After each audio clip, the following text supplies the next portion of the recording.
Hello everybody, welcome back to the Yotso Tech Tracks YouTube channel. Right now I'm going to show you guys a little walk around of this Jeep, and mostly I'm going to discuss these Rugged Ridge Hurricane Fender Flares I just installed on this 2011 Jeep Wrangler JK 2-door. This vehicle has been in the family since brand new. This thing has a lot of sentimental value, so this is something we're never going to sell.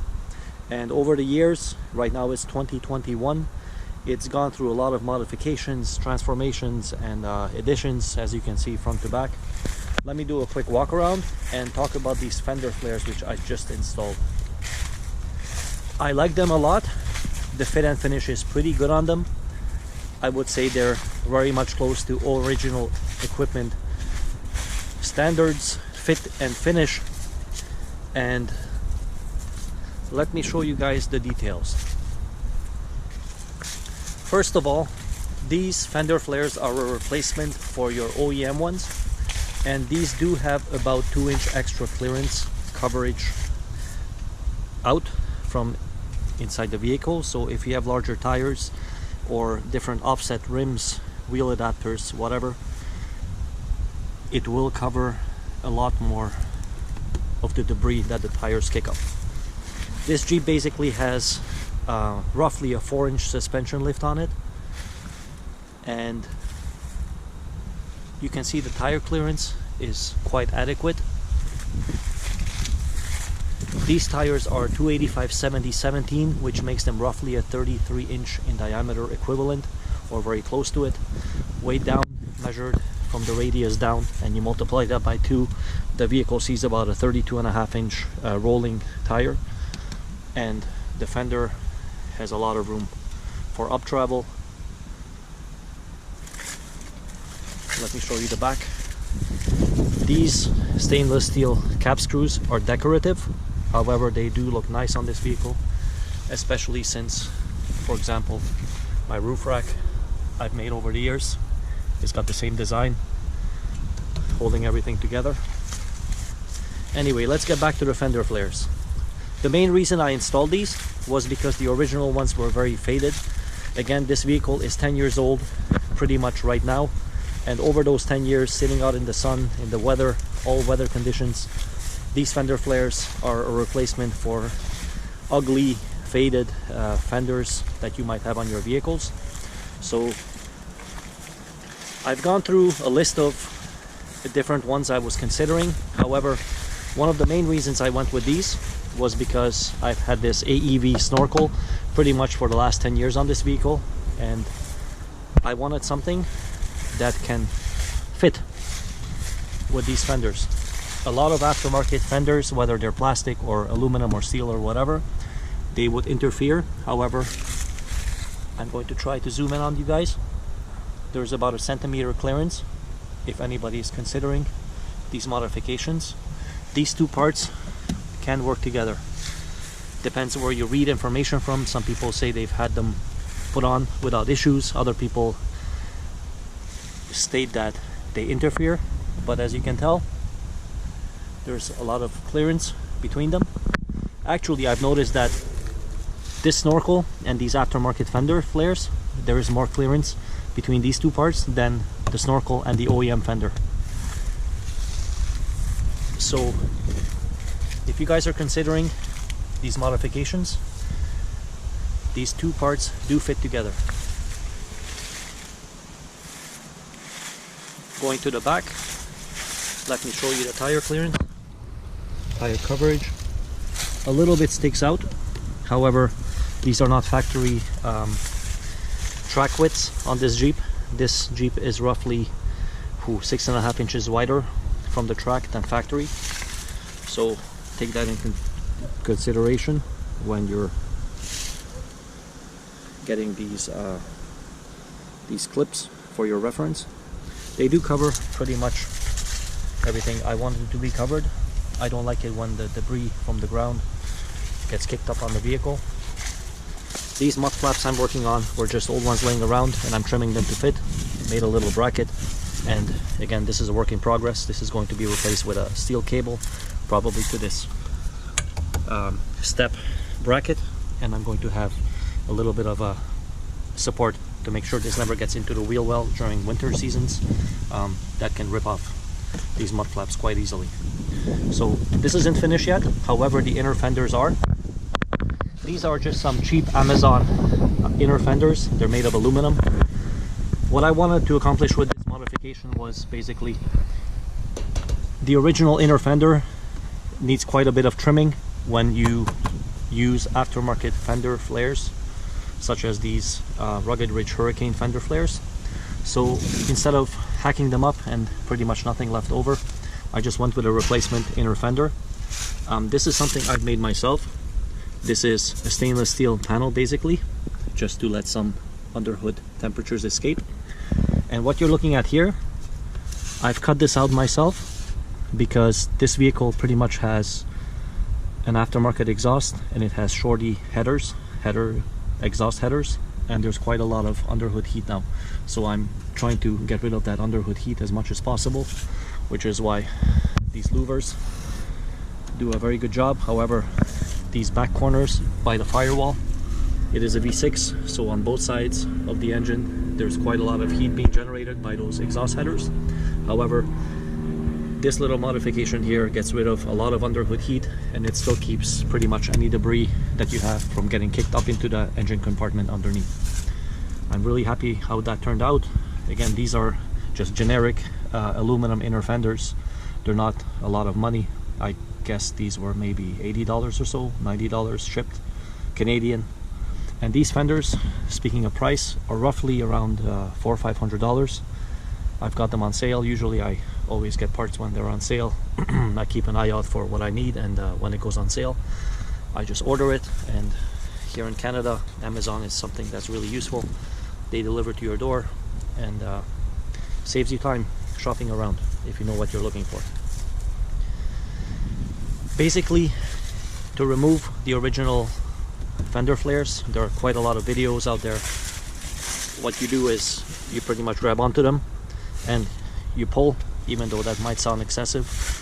The original Fender Flares are held on with plastic push pins basically, and those are breakaways. When you remove these original Fender Flares, those things get tossed in the trash, and underneath you're left with pretty much the side of the quarter panel or the front fender with a bunch of holes in them. And these Fender Flares get installed with a couple of fasteners, screws, nuts and washers, and bolts, and these new push pins. It is held on very securely. The fit and finish is OEM specification as far as the eye can see. One more thing I wanted to show you guys on the other side regarding the fit and finish. If you guys are interested, which a lot of Jeep community people are, in these aftermarket fuel tank covers, there is still a difference between these Fender Flares and a generic aftermarket lockable gas cap cover.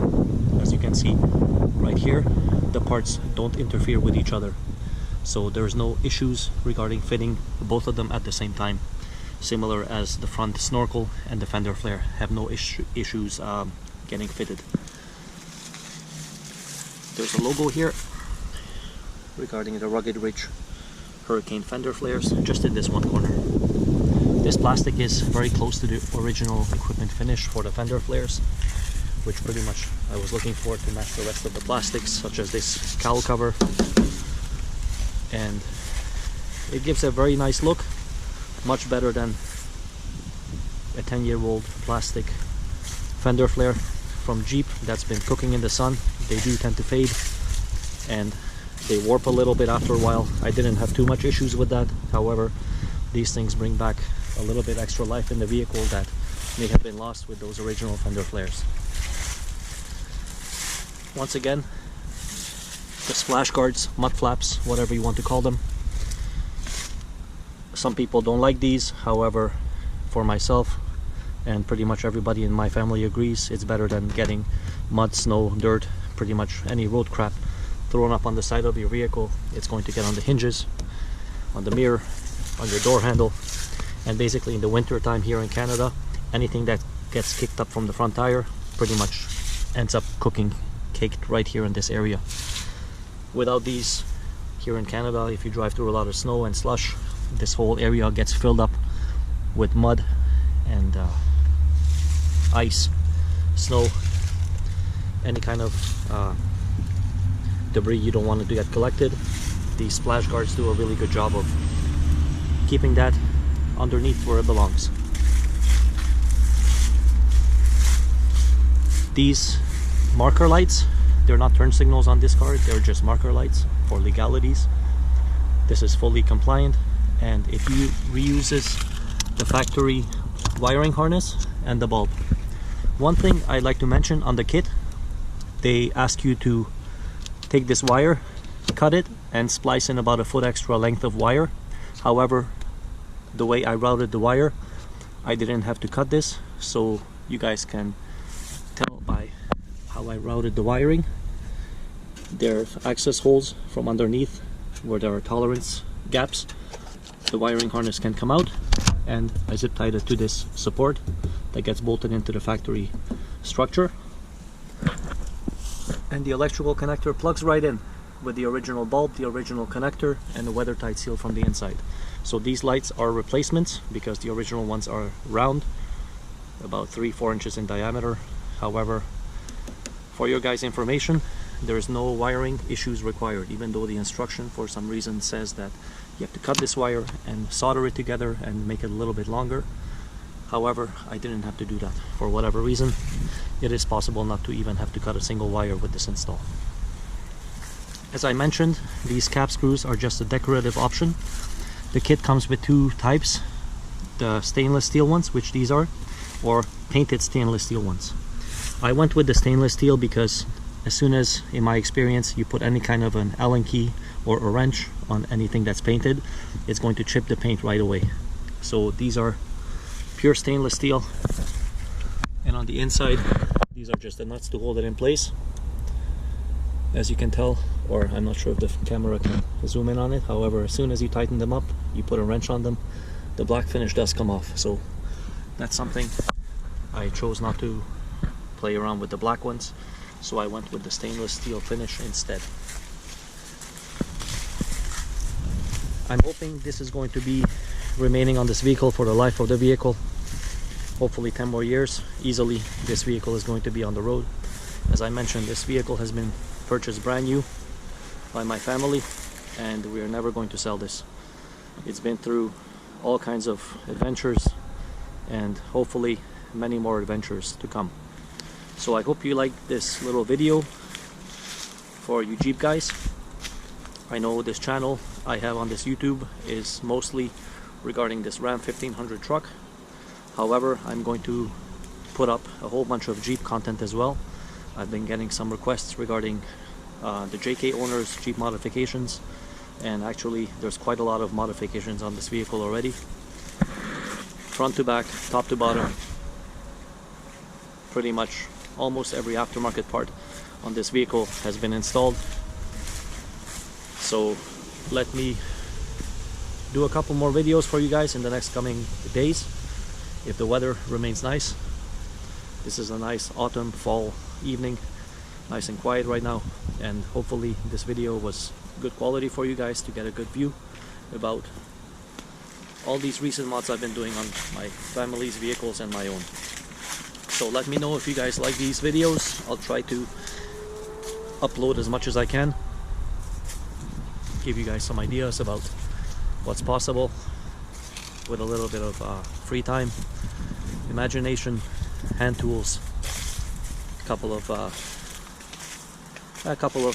materials such as aluminum bars. For example, this roof rack is made of. This has been very sturdy. This has carried hundreds and hundreds of pounds of weight on the roof. I will give you guys a quick video about that too. Again, these things are never finished. There's always something to do, something to tweak, something to make better, stronger, lighter, you name it. So thanks a lot for watching guys. Give it a thumbs up if you like, subscribe if you like as well. It always helps the channel. So I'll see you guys next time on the Yotso Tech Tracks YouTube channel. Take care, good night for now, bye bye.